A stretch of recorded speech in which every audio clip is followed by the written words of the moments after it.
So next we've got Brian Donovan from the New Brighton Residents Association.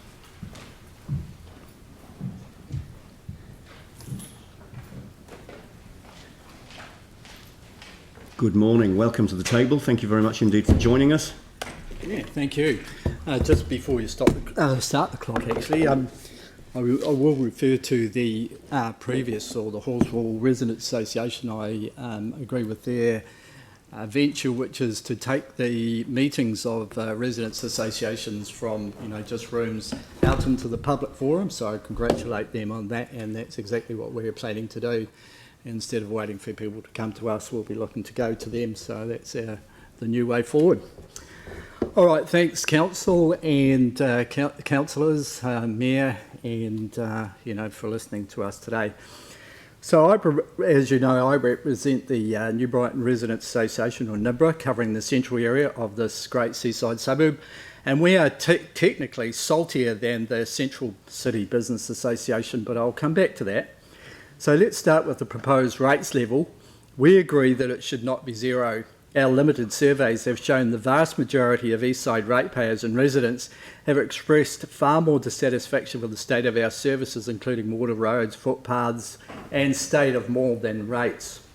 The prospect of Hepuna Taimoana hot pools could have been one of the casualties of cutbacks was definitely unpalatable to local residents and retailers.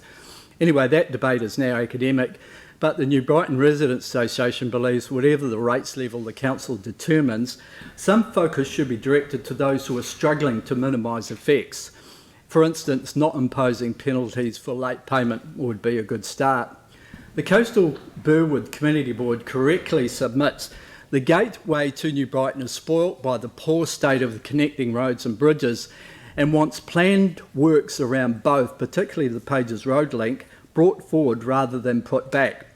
One of the biggest ratepayer concerns is the maintenance levels in central New Brighton. It has been poorly served for a number of years around the street cleanliness, general tidiness around the foreshore and playground, and actually wants to see an increase in the funding in this area or more attention to this area. If New Brighton is clean, it leaves a huge impression on visitors. Other projects being pushed by the community board include the repair of the Cenotaph War Memorial steps, and NIBRA believes this part of the foreshore warrants an investigation into a sound shell for outdoor musical fest, giving protection from the easterly. It is currently the finishing line to coast, and a sound shell would give this and other events like the Surf Champs permanent cover for prize-giving speeches, etc.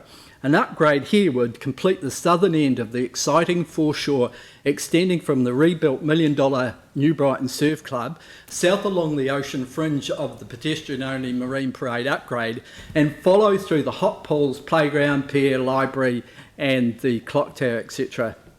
New Brighton has a massive recreational visitor potential, and the signs are already evident of revitalisation due to local and council initiatives.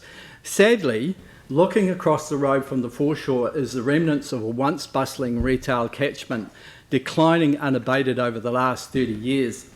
Why does the New Brighton Residents Association care about the business core? Because it impacts on residents for a multitude of reasons, as it is the number one festering sore from our research. The mall has been the responsibility of Development Christchurch Limited since 2015, and we can see the result.